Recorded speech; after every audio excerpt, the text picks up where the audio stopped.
Vamos a saludar al escritor chileno Joaquín Barañao, que está con nosotros, que no toma café. Atento, no toma café.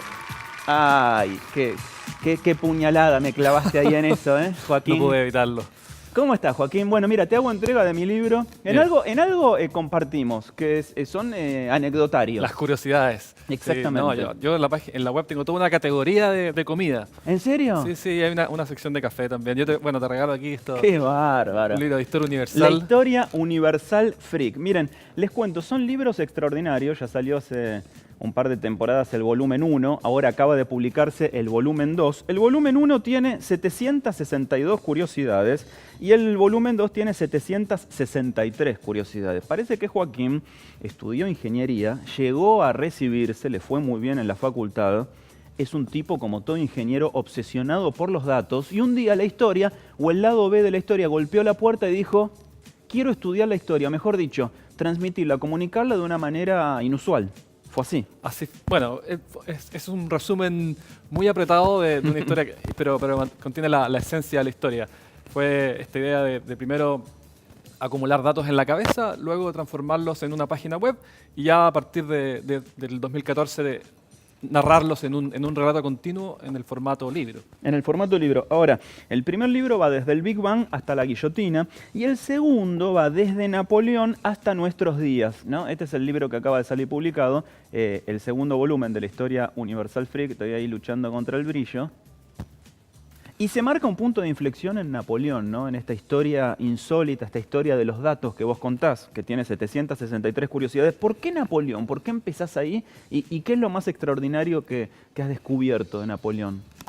Napoleón era un personaje bien especial.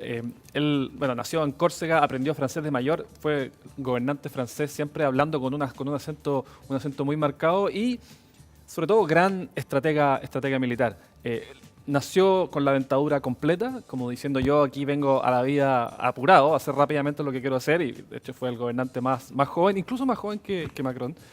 Y fue en eso en la mitad de sus campañas, y aquí hay una anécdota gastronómica que seguramente tú conoces, que dice: necesitamos algún método para preservar mejor la comida en las campañas militares. Y hace un concurso con un premio cuantioso para quien resuelva el problema. Y sale este tipo, Nicolas Appert, que se le ocurre la comida enlatada.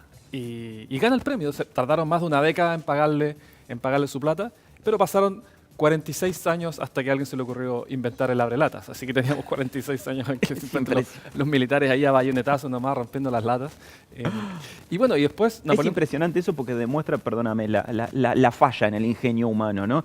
Conocemos la lata de conserva gracias a Napoleón por un gran concurso nacional que inspiró él en Francia, pero el abrelatas se inventó más de 40 años después. Así es. Es muy impresionante. Y leía también, siguiendo con Napoleón, en tu libro, que no era tan petizo, tan bajito como nosotros creemos. Napoleón era, de hecho, un poco más alto que el francés medio de la época. Lo que ocurre es que en esa época, cuando se cita la estatura de Napoleón, normalmente lo que se cita es la estatura en pies franceses, pero que son los pies pre-revolucionarios. Porque los revolucionarios franceses no solamente se dedicaron a hacer rodar cabezas, que lo hicieron a escala industrial, sino que también hicieron algunos aportes muy importantes, por ejemplo, la creación del sistema métrico. Y antes era realmente una ensalada. Por ejemplo, la legua era la distancia que recorre un hombre en una hora a caballo. Entonces, habían leguas de todo tipo, legua portuguesa, legua arábiga. Y el acre, por ejemplo, era la cantidad de superficie que puede arar un buey en un día.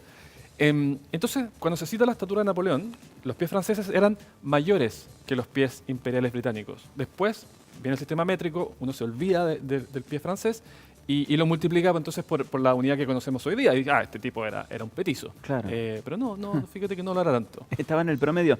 O sea, que a los franceses les debemos el sistema métrico. De hecho, creo que el metro modelo está guardado en París, ¿no? Claro, el metro patrón que se llama. El metro patrón, ¿no? Que sí. Es exacto, el metro exacto. ¿También le debemos a los franceses conducir por la derecha? Esa es una historia más larga, pero sí. O sea, lo que pasa es que la industria automotriz francesa estaba en el continente y fue una de las primeras, o sea, ya más o menos en paralelo con la del Reino Unido, pero antes estaba menos homogenizado. Ya cuando comienzan los automóviles, como Francia estaba en el continente, eso finalmente se generalizó. Sabes, además que, parecido al caso de las latas, después Napoleón III, este sobrino de Napoleón que gobernó ya en la década de 1870, hizo otro concurso, también para otra guerra, en el caso de la guerra franco-prusiana, también gastronómico, que era un sustituto más barato para la mantequilla. Y es fruto de ese concurso que surge la margarina. Así que los dos Napoleones ahí aportando, sí.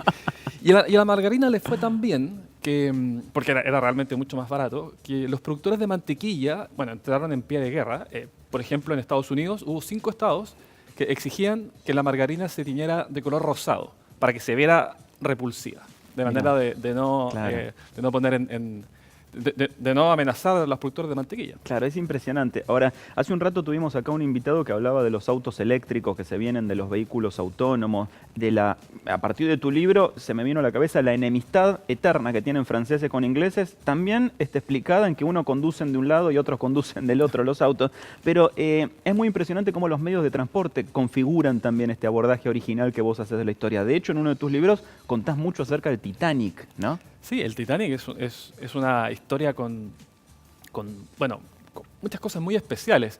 El Titanic, ¿sabes? Hay un libro que es muy impresionante porque se escribe a finales del siglo XIX, antes que existiera el Titanic o la idea del mismo, y trata de un barco insumergible donde viaja la aristocracia y que se hunde en su viaje inaugural. Y como si todas esas coincidencias fueran pocas, el nombre del libro era Titán. Así que una cosa impresionante. Estaba predestinado. Sí, estaba predestinado, sí. Y bueno, después lo construyen, tenía 3 chimeneas, pero le construyeron una cuarta que no tenía ninguna función, era solamente por fines estéticos. Decorativa. Decorativa, exactamente. Y bueno, y ocurre lo que todos sabemos, se hunde en su viaje inaugural y hay un dato que es bien, la verdad a mí me asombra y también me estremece. Esta escena de la película Titanic, donde está la banda tocando mientras el barco se hunde, sí. Por supuesto yo dije, esto es, bueno, toda la magia del cine solamente, pero es histórico. Es real, eso pasó. Real, eso pasó, la Se banda. dice, acá en la Argentina es común decir, somos la orquesta del Titanic, o sea, seguimos tocando mientras nos hundimos. Sí, y eso ocurrió tal cual, murieron todos. Qué impresionante. Sí, sí. Ahora, ayer vos nos visitaste en la radio a la noche, después de ahí te fuiste a comer, nos contabas recién, todos los lugares repletos por el Día del Amigo en la Argentina. El Día del Amigo que nosotros acá en la Argentina... ¿En Chile también es el 20 de julio? No, es en solo 4 países del mundo, averiguamos ayer. El Día del Amigo el 20 de julio, celebrando la llegada del hombre a la Luna. ¿Qué encontraste vos de la carrera espacial o de la exploración del espacio por parte del hombre para tus libros? La carrera espacial es una historia bien sabrosa porque está toda esta rivalidad entre las dos visiones de mundo que había en ese entonces y estas grandes potencias concentrando esfuerzos en destacar, en decir, mira, yo soy mejor que tú. Entonces eso generó que se tomaran muchas decisiones apresuradas, que se hicieran muchas cosas a la rápida.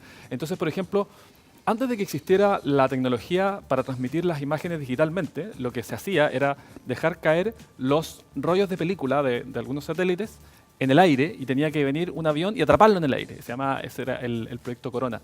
Y tardaron una enormidad de intentos en finalmente lograr atrapar uno. Y bueno, y se caían todas las fotos, nadie podía revelarlas, estos rollos de película. Y lo que era más boludo todavía es que venía un mensaje que decía, esto es propiedad del gobierno estadounidense, usted no lo toque por ningún motivo. Tiene material ultra secreto, claro. Entonces, una vez que hay uno en Venezuela, bueno, la gente lo mira, esto es lo más atractivo del mundo, hasta que después se les ocurrió ponerle un mensaje que dijera, recompensa para quien entregue esto. Claro. O sea, igual también tenía que caer en Florida, Cabo Kennedy, cayó en Venezuela. Le erraron también por bastante, por unos cuantos kilómetros. No, fíjate que no tenía que caer. O sea, caía donde caía. O sea, ellos intentaban predecir y tenía que ir un avión ahí como un beisbolista a agarrar el rollo. Bueno, después sí fueron capaces de transmitir digitalmente las imágenes y toda esa historia se acabó. Pero hay muchas historias. Tú sabes que el módulo lunar le quedaban 12 segundos de combustible cuando finalmente logra aterrizar en la Luna. Así que tuvo todo calzado perfecto. Me gusta que vos sos de los que creen que sí llegamos a la Luna. Yo no tengo, yo no tengo duda tampoco, ¿eh? No, yo tampoco. Pienso que sería imposible mantener un secreto también guardado durante 48 años. ¿Cuántas personas tendrían que haber intervenido en un fraude de esta magnitud? No, y además que hay reflectores láser en la Luna, o sea, uno puede ir a un laboratorio y usarlos, es decir, y así es como se mide la distancia normal de la Tierra a la Luna, con reflectores que ellos instalaron ahí. Bueno, y eso confirma que la Luna se está alejando. Sabes que la Luna está cada vez un poquito más lejos de la Tierra. Ahora, a Kennedy lo mataron en el 63 y una de las cosas que había prometido era que antes del final de esa misma década en la que él muere, el estadounidense iba a llegar a la Luna. Cosa que se cumplió ahí, porque fue en el 69. ¿Qué averiguaste de Kennedy para tus libros? Kennedy, mira, hay una gran historia, que es el momento en que le dicen, una fría noche en Washington, y le dice a su secretario personal, bueno, anda y consígueme todos los habanos Petit Upmann que puedas conseguir. Él era su habano favorito. Y el tipo sale, bueno, consigue una serie de cajas, todas las que pudo, vuelve y le dice, bueno, jefe, aquí están, quién sabe, tendrá algún rapto de ansiedad usted, que vaya uno a saber. Y las mira y dice, perfecto. Abre el escritorio, saca una hoja y firma el bloqueo a Cuba. Entonces se aperó él como correspondía antes de interrumpir el comercio con Cuba. Ahí, luego, yo soy muy escéptico de las teorías de conspiración. Y como te decía antes, no tengo ninguna duda de que se llegó a la Luna. Además de los reflectores, yo te diría, los soviéticos, ¿por qué iban a aceptarlo? Claro, ¿cómo van a ser cómplices de una mentira? Claro. Habrían sido los primeros en denunciar que todo era un fraude. Claro, pero la única quizás historia que a mí me genera dudas es el asesinato de Kennedy, porque realmente esta idea de que tendrían, de acuerdo al informe oficial, lo que se llama el Warren Report, tendrían que haber sido solamente 2 balas.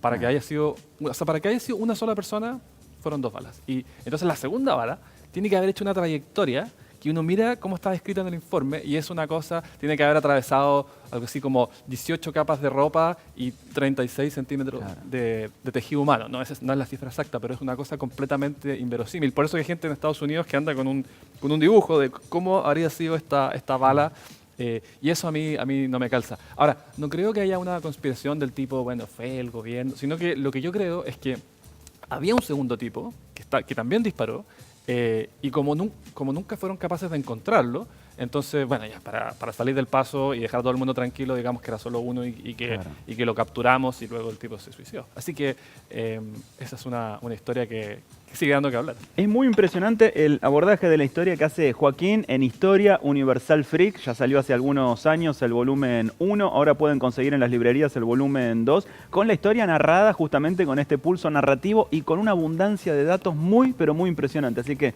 Joaquín, un gran placer leer tus libros. Ojalá que disfrutes el mío también. Y cuando quieras intercambiamos anécdotas. Pero encantado. Uno a la semana a mí me saltan datos de comida y bueno, y todo en mi etiqueta de café. Así que vamos a consultar. Te voy a considerar mi consultor de datos free de café. Por favor, sería un gran honor. Gracias, Joaquín, por haber venido.